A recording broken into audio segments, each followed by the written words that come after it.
Salut tout le monde, alors aujourd'hui on est à Bruxelles, on est plus précisément Galerie Ravenstein et on est là pour parler de Patrice Lumumba. Des militants et des artistes ont décidé de lui ériger une statue.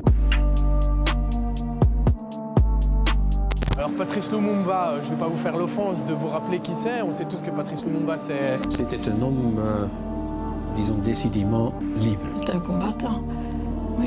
Bah oui, ok, Patrice Lumumba, c'est tout ça, mais c'est surtout la principale figure de la lutte anticoloniale congolaise. C'est lui, le père de l'indépendance de ce qu'on appelle aujourd'hui la République démocratique du Congo. Alors normalement, cette ligne-là sur un CV, ça suffit à faire de vous un personnage historique, sauf que Patrice Lumumba est devenu encore plus que ça.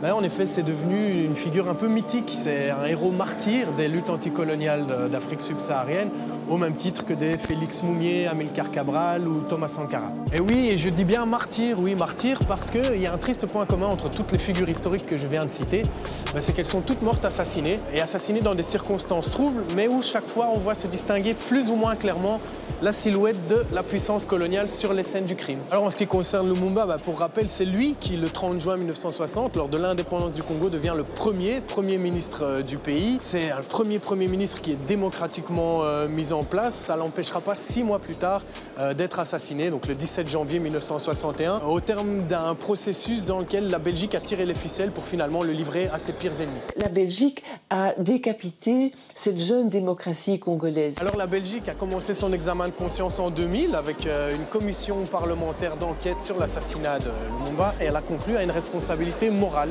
de la Belgique. Alors pour ça, le ministre des Affaires étrangères de l'époque, qui était Louis Michel, le papa de notre Premier ministre actuel, a présenté ses excuses au nom de la Belgique. Le gouvernement estime dès lors qu'il est indiqué et convenable de présenter à la famille de Patrice Lumumba et au peuple congolais ses profonds et sincères regrets et ses excuses. Pourtant, malgré ces excuses, on sent que le pays reste un peu mal à l'aise par rapport à la figure rebelle qu'a été Patrice Lumumba.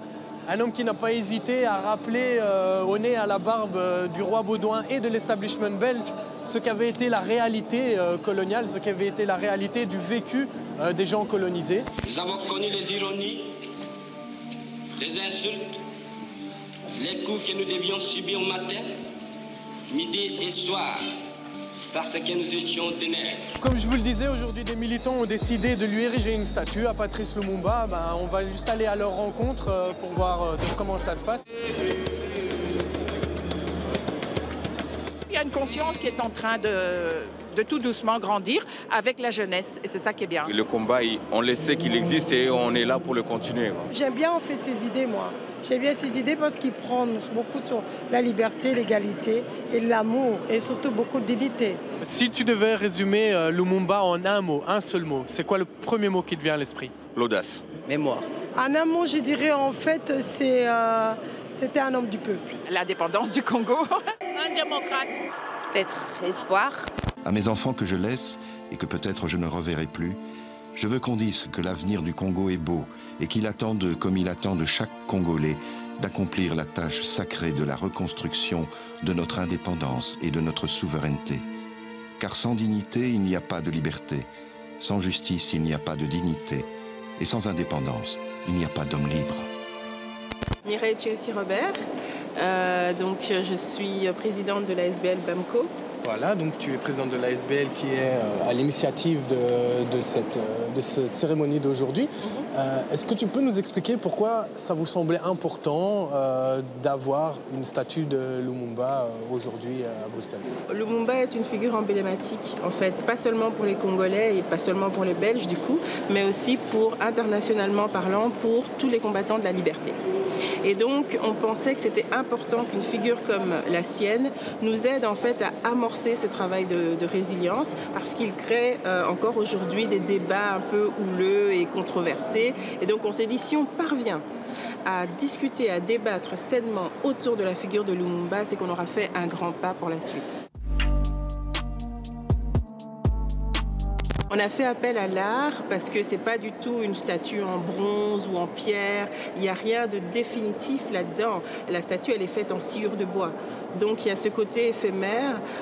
C'est une place Lumumba itinérante. Donc il y a encore ce côté, voilà, ça ne va pas rester dans la ville pour toujours.